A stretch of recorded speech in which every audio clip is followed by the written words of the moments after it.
నమస్కారం. KV news కి స్వాగతం. కామారెడ్డి జిల్లా తాడోయి మండలంలో చిరుత సంచారం కలకలం రేపుతోంది. ఓలేగదూడపై చిరుతపుడి దాడి చేసి చంపిన ఘటన స్థానికంగా భయభ్రాంతులకు గురి చేస్తోంది. చిరుత సంచారంతో చుట్టుపక్కల గ్రామాల ప్రజలు అప్రమత్తమయ్యారు.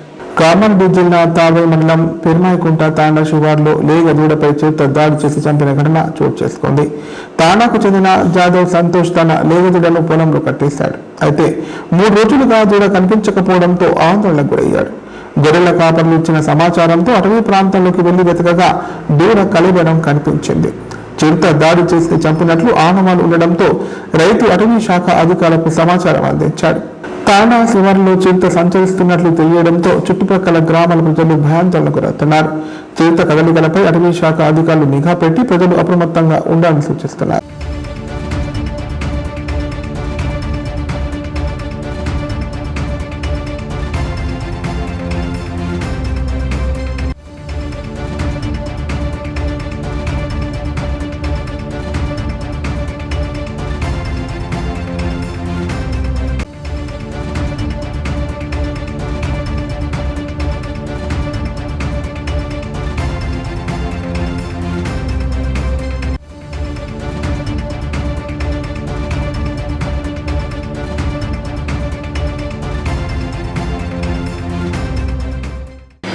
ఎస్ఆర్ ప్రక్రియను పకడ్బందీగా అత్యంత పారదర్శకంగా నిర్వహించాలని రాష్ట్ర ప్రధాన ఎన్నికల అధికారి సుదర్శన్ రెడ్డి అన్నారు.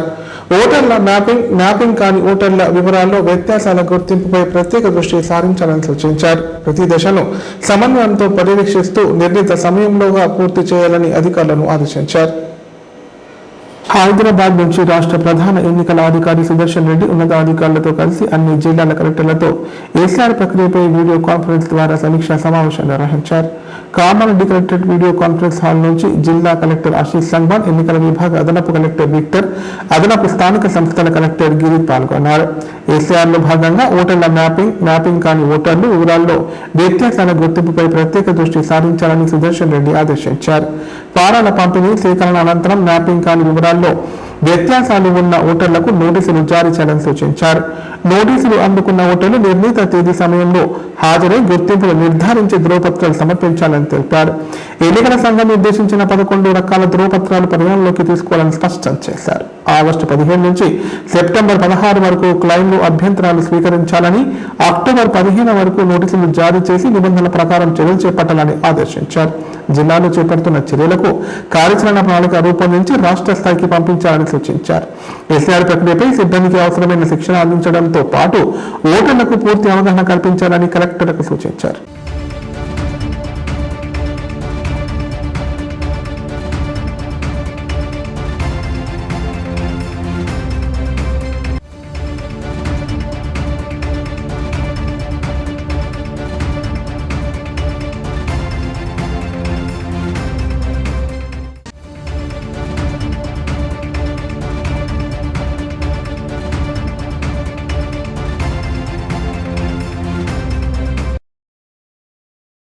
రోడ్డు ప్రమాదం కేసులో 2 ఏళ్లుగా రియాద్ జైల్లో మగ్గుతున్నాడు నిజామాబాద్ జిల్లాకు చెందిన యువకుడు. జైలు నుంచి బయటకు రావాలంటే ఏకంగా 84 లక్షల బ్లడ్ మనీ చెల్లించాల్సిన పరిస్థితి. భర్త కోసం దివ్యాంగురాలైన భార్య చంటి బిడ్డతో గడప గడపకు తిరుగుతుండగా కొడుకు రాక కోసం వృద్ధ తల్లిదండ్రులు కన్నీటితో ఎదురు చూస్తున్నారు. నిజామాబాద్ జిల్లా సాలూర మండలం కుమ్మన్పల్లికి చెందిన శ్రావణ్ కుమార్ కుటుంబాన్ని పోషించేందుకు ఉపాధి కోసం సౌదీ అరేబియాలోని రియాద్కు వెళ్లాడు. అక్కడ ఓ ప్రైవేటు మెడికల్ రీసెర్చ్ కంపెనీలో అంబులెన్స్ డ్రైవర్ గా పనిచేస్తున్నాడు. 2024 మే 6న శ్రావణ్ నడుపుతున్న అంబులెన్స్ రోడ్డు ప్రమాదానికి గురైంది. ఈ ఘటనలో స్థానికులైన భార్య భర్తలు మృతి చెందగా వారి 2 పిల్లలు తీవ్రంగా గాయపడ్డారు. దీంతో పోలీసులు శ్రావణ్ అరెస్ట్ చేసి జైలుకు తరలించారు. ఈ కేసులో సౌదీ న్యాయస్థానం శ్రావణ్ ను నేరస్తుడిగా నిర్ధారించి బాధిత కుటుంబానికి 3.30 లక్షల సౌదీ రియాళ్లు బ్లడ్ మనీ చెల్లించాలని తీర్పునిచ్చింది. భారత కరెన్సీలో ఈ మొత్తం సుమారు 84 లక్షలు. అయితే రెక్కల కష్టంపై బతికే శ్రావణ్ కుటుంబానికి అంత భారీ మొత్తాన్ని చెల్లించే స్తోమత లేదు. కుటుంబానికి పెద్ద దిక్కుగా ఉన్న కొడుకు జైలులో ఉండడంతో వృద్ధ తల్లిదండ్రులు కూలి పనులపై ఆధారపడి జీవిస్తున్నారు. మరోవైపు శ్రావణ్ భార్య మమత దివ్యాంగురాలు. చంటి బిడ్డను వెంటేసుకొని తన భర్తను జైలు నుంచి విడిపించేందుకు ప్రజాప్రతినిధులను ఆశ్రయిస్తోంది. ఇప్పటికే కేంద్ర హోంశాఖ సహాయ మంత్రి బండి సంజయ్తో పాటు నిజామాబాద్, జగిత్యాల జిల్లాల ఎంపీలు, పలువురు ఎమ్మెల్యేలను, ఎమ్మెల్సీలకు వినతి పత్రాలు అందజేసింది. హైదరాబాద్ లో నిర్వహించిన ప్రవాసీ ప్రజావాణిలో తన భర్త పరిస్థితిని వివరించి ప్రభుత్వం ఆదుకోవాలని వేడుకుంది.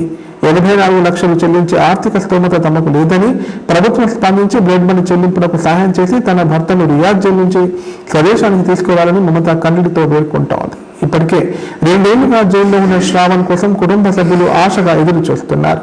ప్రభుత్వం, ప్రజాప్రతినిధులు, మానవతావాదులు స్పందించి ఈ విడిపోయిన కుటుంబానికి అండగా నిలవాలనుకో. గ్రామం.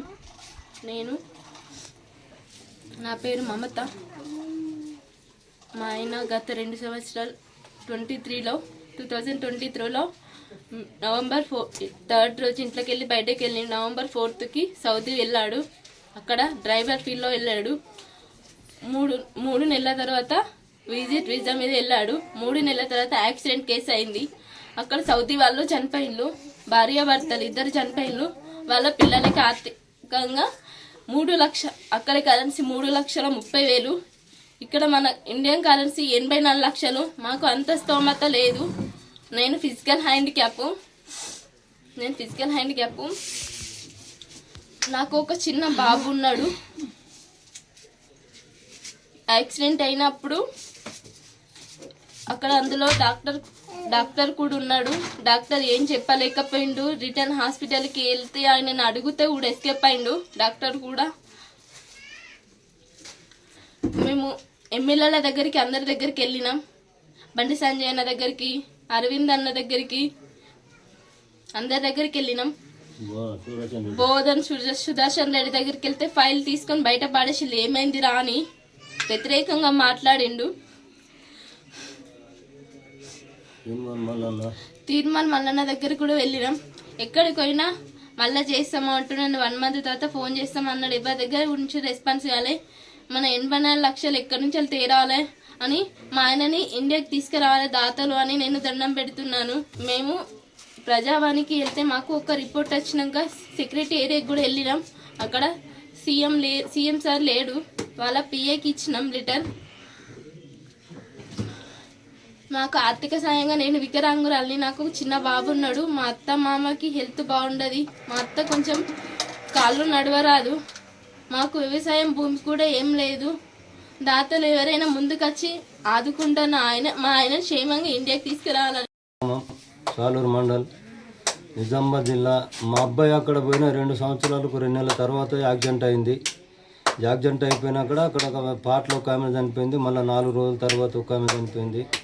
ఇప్పుడు అక్కడ రియాల్ ఏంటంటే మావాడికి 3,30,000 కట్టాలంటున్నారు. ఇక్కడి మాయేమో 84 లక్షలు. అది తెలిసిన సంది మేము ఆదేశపడి ఆ ఎమ్మెల్యే, మంత్రి, తిరగని ఎమ్మెల్యే లేడు, తిరగని మంత్రి కూడా లేడు. రాకేష్ రెడ్డి దగ్గర పోయినాం, ఎంపీ అరవింద్ దగ్గర పోయినాం, బోనం సుదర్శన్ రెడ్డి దగ్గర పోయినాము, ఇది కేటీఆర్ దగ్గర పోయినాం, తీనుమని మల్లన్న దగ్గర పోయినాం, బండి సంజయ్ పోయినాం. లాస్ట్ ఢిల్లీకి కూడా పోయినాం. మా ఇయ్యలు కాపు ఢిల్లీకి కూడా పోయిండు. ఇక తిరిగి మాకు పక్క ఏంటంటే ఒక తీర్మానం దొరికిందాడంటే కొరుట్లలో దొరికింది. మంద భీమిరెడ్డి అని ఒక ఆయన, శ్రీనివాసరావు ఒక ఆయన ఉండే. అది అంతా తిరిగిన వేస్ట్. మీరు చెప్పండి. మాది కుమ్మన్పల్లి గ్రామము, సాలూరు మండలము, నిజామాబాద్ డిస్టిక్. నేను కుమ్మన్పల్లి గ్రామ సర్పంచ్ని, జిల్లా మహేందర్ రెడ్డి. మా గ్రామం నుంచి 2023 సంవత్సరంలో కుమ్మర్ రామయ్య కుమారుడు కుమ్మరి శ్రావణ్ గారు ఉపాధి నిమిత్తము దుబాయ్ పోవడం జరిగింది. అక్కడ జరిగిన 2024లో జరిగిన రోడ్డు ప్రమాదంలో అక్కడి పౌరులు 2 మరణించడం జరిగింది. అక్కడి ప్రభుత్వాలు, కోర్టులు చట్టాల ప్రకారము అతనికి ఫైన్ వేయడం జరిగింది. అది అక్కడి రియాల్ ప్రకారము 3,30,000. మన ఇండియా రూపాయల్లో తీసుకుంటే 84 లక్షల రూపాయలు. ఇక్కడ ఉన్న బాధిత కుటుంబాలకు ఉండడానికి ఇల్లు లేదు, పొలం లేదు, ఏమీ లేదు. నిరుపేద కుటుంబము. వారి భార్య కూడా వికలాంగురాలు. ఆమె కూడా వాళ్ళ అమ్మ కూడా ఆరోగ్యం బాగలేదు. వాళ్ళ నాన్న పనిచేసి. సికింద్రాబాద్ యశోద ఆసుపత్రిలో ఆర్థోపెడిక్ కు సంబంధించి రోబోటిక్ సర్జరీలు విజయవంతంగా కొనసాగుతున్నాయని సర్జన్ డాక్టర్ విక్రమ్ బైరి తెలిపారు. రోబోటిక్ సర్జరీలతో రోగులు వేగంగా కోలుకునే అవకాశం ఉంటుందని చెప్పారు. క్లిష్టమైన జాయింట్ రిప్లేస్మెంట్, ఇతర ఆర్థోపెడిక్ సర్జరీలు కూడా విజయవంతంగా నిర్వహిస్తున్నామని పేర్కొన్నారు. కామారెడ్డి పట్టణంలోని యశోద అవుట్ పేషెంట్ సెంటర్లో యశోద ఆసుపత్రి senior orthopaedic surgeon doctor Vikram Bairi media సమావేశం నిర్వహించారు. సందర్భంగా ఆయన మాట్లాడుతూ కామారెడ్డి మున్సిపాలిటీ పరిధిలోని అడ్లూరు గ్రామానికి చెందిన పెంటయ్య మోకాలి గుజ్జు పూర్తిగా అరిగిపోయి నడవలేని స్థితిలో 4వ దశలో యశోద ఆసుపత్రికి వచ్చారని తెలిపారు. పరీక్షల అనంతరం రోబోటిక్ సర్జరీ అవసరమని సూచించి సర్జరీపై పూర్తి అవగాహన కల్పించినట్లు చెప్పారు. అనంతరం రోబోటిక్ విధానంలో సర్జరీ విజయవంతంగా నిర్వహించి 3 రోజుల పాటు శిక్షణ ఇచ్చిన తర్వాత పెయింటింగ్ను ఇంటికి పంపించినట్లు పేర్కొన్నారు. రోబోటిక్ సర్జరీతో కొన్ని సందర్భాల్లో తక్కువ సమయంలోనే డిశ్చార్జ్ అయ్యే అవకాశం ఉంటుందని, రక్త నష్టం తగ్గడంతో పాటు ఇంప్లాంట్లను ఖచ్చితమైన స్థానంలో అమర్చేందుకు సహాయపడుతుందని వివరించారు. రోబోటిక్ టెక్నాలజీతో జాయింట్ రిప్లేస్మెంట్ సర్జరీతో పాటు కొన్ని క్లిష్టమైన ఆర్థోపెడిక్ సర్జరీలను కూడా విజయవంతంగా నిర్వహిస్తున్నామని తెలిపారు. కొన్నాళ్ల క్రితం కామారెడ్డికి చెందిన 22 ఏళ్ల యువకుడు రోడ్డు ప్రమాదంలో కాలికి తీవ్ర గాయమై రక్త ప్రసరణ ఆగిపోయిన స్థితిలో ఆసుపత్రికి రాగా రోబోటిక్ విధానంలో విజయవంతంగా సర్జరీ నిర్వహించినట్లు చెప్పారు. ఇప్పటి వరకు యశోద సికింద్రాబాద్ బ్రాంచ్ లో రోబోటిక్ విధానంలో 10,000కు పైగా సర్జరీలు నిర్వహించినట్లు చెప్పారు. తాను ప్రతి 3వ బుధవారం ఉదయం 9 గంటల నుంచి మధ్యాహ్నం 3 గంటల వరకు కామారెడ్డి యశోద ఓపీ సెంటర్లో అందుబాటులో ఉంటానని వెల్లడించారు. సమావేశంలో మెడికల్ క్లినిక్ మేనేజర్ శ్రీనివాస్, బాధితులు పెంటాయ తదితరులు పాల్గొన్నారు. కామారెడ్డికి వస్తుంటాను నేను ప్రతి నెల 3వ బుధవారం. సో ఇక్కడికి వచ్చినప్పుడు ఇతను నాకు కాలు నొప్పి అవుతుంది, నేను నడవలేకపోతున్నాను, నా పనులు చేసుకోలేకపోతున్నా అని నా దగ్గరకు వచ్చాడు. సో నేను ఆయన ఎగ్జామిన్ చేసి మోకాల్లో ఇబ్బంది ఉంది, ఒక ఎక్స్రే చేయించుకోండి చూద్దామని చెప్పాను. చూస్తే చాలా బెండ్ అయిపోయి పూర్తిగా అరిగిపోయింది, అంటే బొక్క రాసుకుపోయి నడవలేని పరిస్థితులు వచ్చాడు. సో ఆయనకి మనం చెప్పింది ఏంటంటే రోబోటిక్ ద్వారా మనము కీహోల్ రోబోటిక్ ద్వారా చిన్న ఇన్సిషన్ మాంసం కట్ చేయకుండా ఒక సర్జరీ చేస్తాము, మోకాలు మార్పిడి. నిన్న అడ్వాంటేజ్ ఏంటంటే పొద్దున ఆపరేషన్ చేస్తే సాయంత్రం నడవచ్చు ఎలాంటి నొప్పి లేకుండా. ఆపరేషన్ నొప్పి మాత్రం కొంచెం ఉంటుంది, బట్ లోపల ఇప్పుడు మీరు ఇన్ని రోజులు బాధపడిన నొప్పి మాత్రం ఇమీడియట్గా వెళ్ళిపోతుంది. సో సాయంత్రం నడవచ్చు. ఒక 2 రోజులు ట్రైనింగ్ ఉంటుంది. 3వ రోజు నుంచి ఇంటికి వెళ్ళిన తర్వాత నీ పనులు మీరు ఏమేమి చేసుకోగలుగుతారు, ఇంటి లోపల పనులన్నీ చేసుకోవచ్చు. 2 వారాల తర్వాత మెట్లెక్కడం దిగడం, సపోర్ట్ లేకుండా నీ పనులు చేసుకోవచ్చు అని చెప్పాను. స్టార్టింగ్లో కొంచెం ఆయన ఇబ్బంది పడిండు, నమ్మలేడు. సో ఇప్పుడు నెల అయిపోయింది, ఆయనకి సొంతంగా ఆయన పనులు ఆయన చేసుకుంటున్నాడు. ఆయన బయట తిరగడానికి కూడా పోతున్నాడు. వాళ్ళ చుట్టుపక్కల వాళ్ళందరూ అడుగుతున్నారు ఇంత తొందరగా నువ్వు రికవర్ అయినాను. సో రోబోటిక్ ద్వారా మనకు అడ్వాంటేజ్ ఏంటి అంటే చిన్న ఇన్సిజన్ ఉంటుంది, బ్లడ్ లాస్ తక్కువ ఉంటుంది, బెండ్ ఎంత కరెక్ట్ చేస్తున్నామని తెలుస్తుంది, ఇంప్లాంట్ ఎక్కడ పెడుతున్నామని తెలుస్తుంది. సో దీనివల్ల వాళ్ళకి ఏంటంటే జాయింట్ న్యాచురల్ జాయింట్ ఫీలింగ్ వస్తుంది వాళ్ళకి. ఏదో పెద్ద ఆపరేషన్ అవుతుండగా చిన్న ఆపరేషన్ అయిపోయింది, నాకు నా మోకాలు సేమ్ అనిపిస్తుంది, నాకు ముందు ఏదో పెద్ద ఆపరేషన్ అన్న ఫీలింగ్ లేదు అన్న ఫీలింగ్ వస్తుంది. సో ఫస్ట్ అది వచ్చింది అంటే వాళ్ళు మానసికంగా స్ట్రాంగ్ ఉంటారు. ఇది చేస్తున్నాం బేసిక్గా. సో వాళ్ళకి నేను చెప్పడం కూడా ఇది చిన్న ఆపరేషనే, కంగారు పడాల్సిన అవసరం లేదు, మీ పనులు మీరు చేసుకోవచ్చు అని. సో ఆయన స్టార్టింగ్గా నమ్మలేడు, బట్ ఇప్పుడు ఆపరేషన్ అయినాక ఆయన ఒక ఎగ్జాంపుల్ లాగా అయ్యాడు. సో ఇట్లాంటి కాంప్లెక్స్ సర్జరీస్ మనం యశోద హాస్పిటల్ సికింద్రాబాద్లో చేస్తాం. నేను మండే టు సాటర్డే కోటగిరి మండల కేంద్రంలో విద్యార్థి సంఘాల ఆధ్వర్యంలో పాలిటెక్నిక్ విద్యార్థులు రాస్తారోకో చేపట్టారు. జీవో 97 వెంటనే రద్దు చేయాలని డిమాండ్ చేశారు. లేని పక్షంలో రాష్ట్ర వ్యాప్తంగా పెద్ద ఎత్తున ఆందోళన కార్యక్రమాలు చేపడతామని హెచ్చరించారు. కామారెడ్డి జిల్లా కోటగిరి మండల కేంద్రంలోని పాలిటెక్నిక్ కళాశాల విద్యార్థులతో కలిసి విద్యార్థి సంఘాల ఆధ్వర్యంలో ర్యాలీ నిర్వహించి బస్టాండ్ వద్ద రాస్తారోకో చేపట్టారు. సందర్భంగా పీడీఎస్ఎఫ్ రాష్ట్ర ప్రధాన కార్యదర్శి బాలరాజు మాట్లాడుతూ రాష్ట్ర ప్రభుత్వం young India integrated school university పేరుతో పాలిటెక్నిక్ డిప్లొమా విద్యార్థులను శక్తి పాలసీలో కలుపుతూ ఐటీఐను సమానంగా పరిగణించేలా జీవో నంబర్ 97ను తీసుకొచ్చిందని ఆరోపించారు. ఈ నిర్ణయం పాలిటెక్నిక్ డిప్లొమా విద్యార్థుల భవిష్యత్తును దెబ్బతీసే చర్యగా అభివర్ణించారు. 3 సంవత్సరాల డిప్లొమా పాలిటెక్నిక్ కోసం శక్తి పాలసీలోకి మార్చకూడదని, డిప్లొమా విద్యను ఐఐటీలో కలపకుండా చూడాలని డిమాండ్ చేశారు. అలాగే ఎస్బీటెట్ వ్యవస్థను బలోపేతం చేసి శక్తి పాలసీని వెనక్కి తీసుకోవాలని కోరారు. లక్షలాది మంది విద్యార్థుల జీవితాలతో ప్రభుత్వం చెలకటం ఆడకూడదని హెచ్చరించారు. ఈ కార్యక్రమంలో జిల్లా అధ్యక్షులు జీవన్ రాథోడ్, సాయి కుమార్, ఉదయ్, ప్రణయ్, తోట శ్రీకాంత్ తదితరులు పాల్గొన్నారు.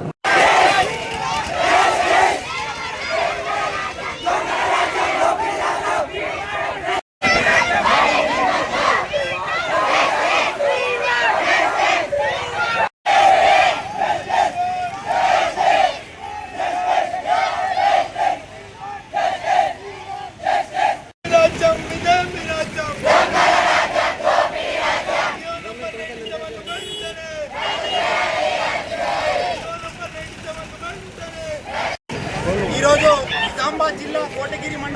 ఆధ్వర్యంలో డిఎస్ఎఫ్ఐ మరియు పీడిఎస్ఎఫ్ ఆధ్వర్యంలో విద్యార్థులతో పాలిటెక్నిక్ విద్యార్థులతో ఇక్కడ ధర్నా కార్యం నిర్వహించడం జరుగుతుంది. ఏదైతే తెలంగాణ రాష్ట్రంలో దాదాపు లక్షలాది మంది చదువుకునేటువంటి పాలిటెక్నిక్ కోర్సును ఇలా కాంగ్రెస్ ప్రభుత్వం, ఈ రేవంత్ రెడ్డి ప్రభుత్వం ఏదైతే జియో నంబర్ 97ను తీసుకొచ్చి ఈ పాలిటెక్నిక్ కోర్సును ఐటీఐ ఏటీసీలో కలపడం అనేటువంటిది పాలిటెక్నిక్ యొక్క విద్యార్థుల జీవితాలతో చెలగాటమైనటువంటి పరిస్థితి చూస్తూ ఉన్నాం. ఏదైతే ఈ ఎస్బిటిఈటీను బోర్డును కాపాడి ఈ జియో నంబర్ 97ను వెంటనే రద్దు చేసి ఏదైతే తెలంగాణ రాష్ట్రంలో ఈ పాలిటెక్నిక్ వ్యవస్థను కాపాడాలని మేము ఈ కాంగ్రెస్ ప్రభుత్వాన్ని, రేవంత్ రెడ్డి ప్రభుత్వాన్ని డిమాండ్ చేస్తూ ఉన్నాం. లేని పక్షంలో పెద్ద ఎత్తున ఈరోజు రాష్ట్ర వ్యాప్తంగా లక్షల్లో విద్యార్థులు ఈరోజు పాలిటెక్నిక్ లో చదువుతూ ఉన్నారు, డిప్లొమా కోర్సులు చదువుతూ ఉన్నారు. ఈరోజు రాష్ట్ర ప్రభుత్వం ఈ విద్యార్థులకు అన్యాయం జరిగే విధంగా జియో నెంబర్ 97ని ముందుకు తీసుకొచ్చింది. కేటగిరీ 4కు తీసేటటువంటి పరిస్థితులు కల్పిస్తూ ఉన్నాయి. ఈ పాలిసెట్ని స్పెషల్ కేటగిరీ కిందనే ఉంచాలి. అదేవిధంగా పాలిటెక్నిక్ విద్యార్థుల సమస్యలు పరిష్కరించాలని చెప్పేసి ఈరోజు ప్రధానమైనటువంటి డిమాండ్లతోటి పీడిఎస్ఎఫ్, డిఎస్ఎఫ్ఐ విద్యార్థి సంఘాల ఆధ్వర్యంలో కోటగిరి పాలిటెక్నిక్ విద్యార్థులతో ర్యాలీగా వచ్చి ఇక్కడ ధర్నా చేయడం, రాస్తారోకో చేయడం జరుగుతూ ఉంది. కాబట్టి ఈ రాష్ట్ర ప్రభుత్వానికి మేము ఈ సందర్భంగా విద్యార్థుల తరఫున హెచ్చరిస్తూ ఉన్నాం. ఖచ్చితంగా ఈ శక్తి అనేది వద్దు, పాలిటెక్నిక్ ముద్దు అనేటటువంటి నినాదంతో ఈరోజు విద్యార్థులు కదం దొక్కుతా ఉన్నారు.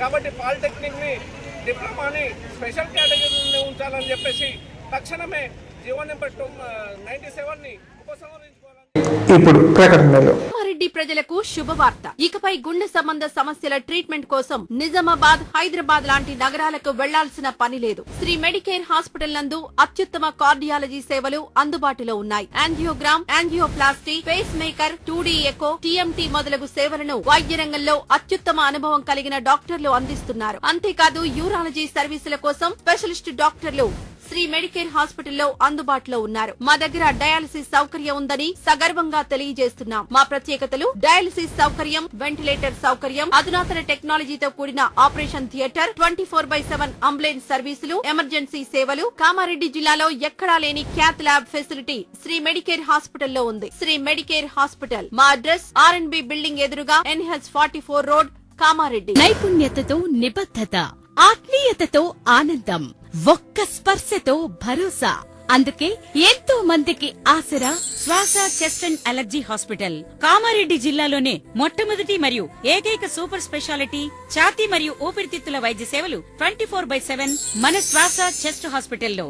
శ్వాస, chest and allergy hospital. Doctor V Sai Krishna Rao, MBBS, MD, pulmonology, consultant, interventional pulmonologist. Asthma, గురక, COPD, కోవిడ్, నిమోనియా, క్షయవ్యాధి, ILD, ఊపిరితిత్తుల క్యాన్సర్, అత్యవసర కేసులు 24 గంటలు చూడబడును. Swasa, chest and allergy hospital. General, emergency and critical care. పాత Jagruthi hospital building, city neuro hospital దగ్గర, Godam road, Kamareddy. పడకల ISO సర్టిఫైడ్ గల ఏకైక hospital life hospital, Kamareddy. Aarogyasri, EHS మరియు అన్ని రకాల నగదు రహిత హెల్త్ ఇన్సూరెన్సులు గల ఏకైక hospital life hospital. Aarogyasri card లేదా తెల్ల రేషన్ కార్డు ఉన్న వారికి ఆరోగ్యశ్రీ మరియు ఆయుష్మాన్ భారత్ ద్వారా ఆపరేషన్లు ఉచితంగా చేయబడును. 24 గంటలు అత్యవసర వైద్య సేవలు అందించబడును. మా సదుపాయాలు: అత్యాధునిక operation theatre, laminar OT, ICU, X ray, physiotherapy, DEXA scan, pharmacy సౌకర్యాలు కలవు. రాష్ట్ర ప్రభుత్వ ఉద్యోగులకు ఫీజు రీయింబర్స్మెంట్ సౌకర్యం కలదు. సంప్రదించండి. లైఫ్. ఇప్పుడు సంక్షిప్త వార్తలు. అణగారిన వర్గాల ఆశా జ్యోతి సర్దార్ సర్వాయి పాపన్న గౌడని MRPS జిల్లా సహాయ కార్యదర్శి పోషిరామ్ అన్నారు. కోటగిరి మండల కేంద్రంలోని బస్టాండ్ ఆవరణలో సర్దార్ సర్వాయి పాపన్న గౌడ్ జయంతి సందర్భంగా ఆయన చిత్రపటానికి పూల మాలలు వేసి MRPS నాయకులు నివాళులర్పించారు. ఈ సందర్భంగా వారు మాట్లాడుతూ అణగారిన వర్గాల అభివృద్ధికై సామాజిక న్యాయాలైన లక్ష్యంగా సర్వాయి పాపన్న అనేక పోరాటాలు చేశారన్నారు. పెత్తందారులు, జమీందారులను తరిమి కొట్టి విరోచిత పోరాటం చేసి గోల్కొండ కోటపై జెండా ఎగురవేశారని చెప్పారు. ఆయన ఆశయాలను ముందుకు తీసుకెళ్లాలని కోరారు.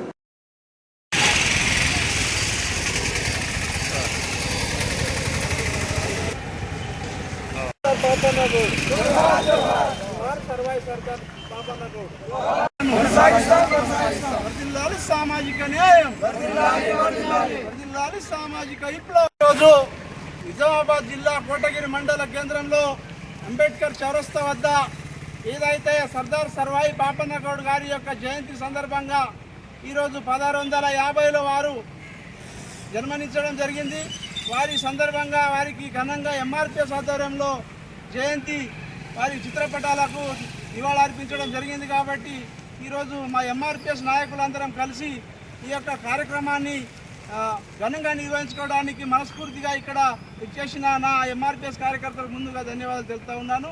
కాబట్టి ఈరోజు ఏదైతే సామాజిక న్యాయం కోసం ఆ రోజు తెలంగాణ ఉద్యమం కోసం ఏదైతే మనం ఆ రోజులలో పోరాటం జరిగిందో ఆ రోజులలో కూడా అసమానతలను అట్టడుగు వర్గాలకు ఎవరైతే ఉన్నారో దోపిడీకి వ్యతిరేకంగా ఆ రోజు సర్దార్ పాపన్న గౌడ్ గారి యొక్క చివరి ఏదైతే ఆలోచన ఉందో వారు ఆ రోజు నుంచి ఇప్పటి వరకు అణగారిన వర్గాల కోసం వారు ఎన్నో పోరాటాలు చేసి గోల్కొండ కిల్లానే వారి నవాబులను ఎదిరించి ఆ రోజు మొఘల్ సామ్రాజ్యాన్ని వారు దానికి భ్రష్టు పెట్టి చేసి వారి ఆ రాజ్యాన్ని అక్కడ స్థాపించడం జరిగింది. ఆ రోజులలో ఆషామాషి పోరాటాలు. వార్తలు ఇంతటితో సమాప్తం. తిరిగి ప్రసారమయ్యే వార్తలు మళ్ళీ కలుద్దాం. అంతస్తలో చూస్తూనే ఉండండి K9.